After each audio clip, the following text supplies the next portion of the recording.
Oke, pernah kepikiran nggak sih kalau ada kejahatan, apa yang sebetulnya terjadi di belakang layar? Nah, hari ini kita bakal bedah tuntas mesin hukum pidana, sebuah sistem yang suka atau nggak suka menyentuh kita semua. Materi kali ini kita angkat dari pemaparan M. Fajrin. Jadi kita mulai dari sini ya. Ketika sebuah hukum dilanggar, ini bukan lagi urusan personal antara si A dan si B. Bukan. Negara itu langsung turun tangan. Dan disitulah sebuah sistem yang kompleks banget mulai bergerak. Yuk kita lihat gimana cara kerjanya. Oke, ini dia agenda kita. Kita akan lihat hukum pidana sebagai hukum publik, lalu kita bedah dua sisinya, material dan formil. Kita akan dalami apa itu hukum material, bagaimana hukum formil bekerja, kenapa keduanya nggak bisa dipisah, dan terakhir kita lihat sumber rujukannya. Langsung aja kita mulai. Oke, pertama-tama kita harus paham dulu arena bermainnya. Kalau Anda bayangin hukum perdata itu kayak wasit yang misahin dua orang yang lagi berantem soal utang piutang, nah, hukum pidana itu beda. Di sini lawan tanding Anda itu negara. Kenapa? Karena perbuatan Anda dianggap mengganggu kita semua, mengganggu kepentingan publik. Dan lihat, perbedaannya itu fundamental banget. Di hukum publik, negara posisinya lebih tinggi. Ya wajar kan, karena tugasnya melindungi kepentingan umum, kepentingan kita semua. Beda banget sama hukum privat atau perdata, di mana, ya, semua pihak itu dianggap setara. Tujuannya cuma buat nyelesain masalah pribadi mereka aja. Nah, sekarang kita masuk lebih dalam nih ke mesin hukum pidana.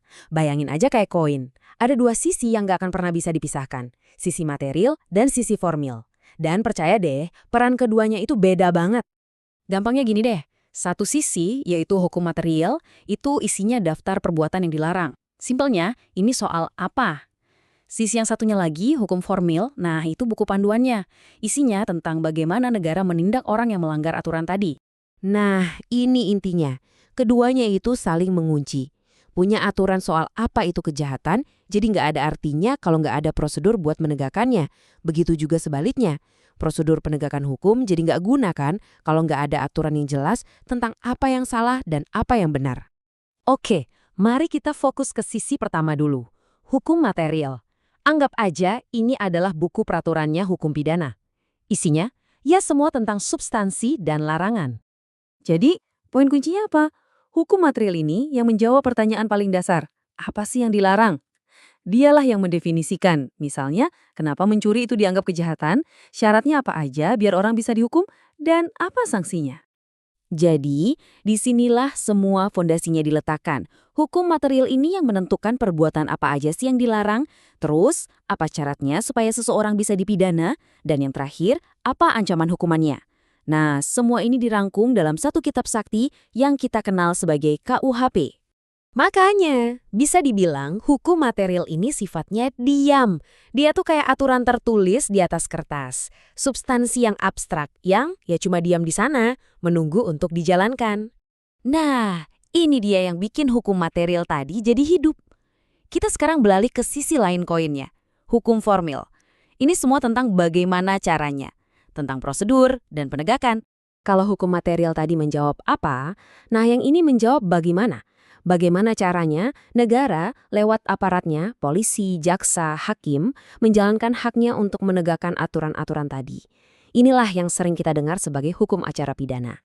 Dan prosesnya itu runut, nggak bisa loncat-loncat. Mulai dari penyelidikan dan penyidikan oleh polisi, terus penuntutan oleh jaksa, lanjut ke pemeriksaan di sidang pengadilan, sampai akhirnya ada putusan hakim, dan terakhir pelaksanaan pidana. Semua langkah ini ada aturannya yang ketat. Jadi, kalau tadi hukum material itu diam, hukum formil ini kebalikannya. Dia itu bergerak.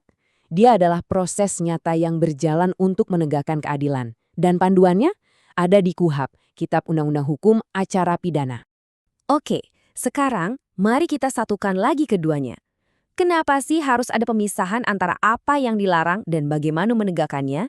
Jawabannya ternyata, disinilah letak jantung dari sistem hukum yang adil. Gini deh cara mikirnya, hukum material itu cuma bilang kalau seseorang bersalah secara prinsip.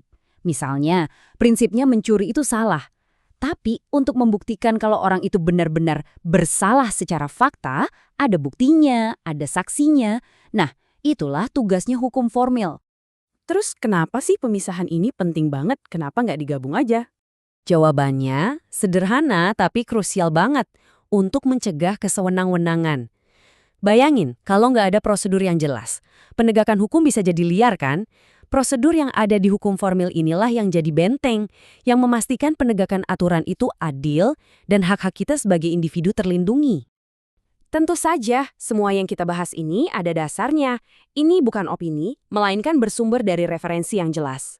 Pemahaman yang kita diskusikan hari ini berakar kuat pada karya para ahli hukum seperti Molyatno dan Andi Zainal Abidin Farid, dan tentu saja pada dua pilar utama sistem peradilan pidana kita, KUHP dan KUHP.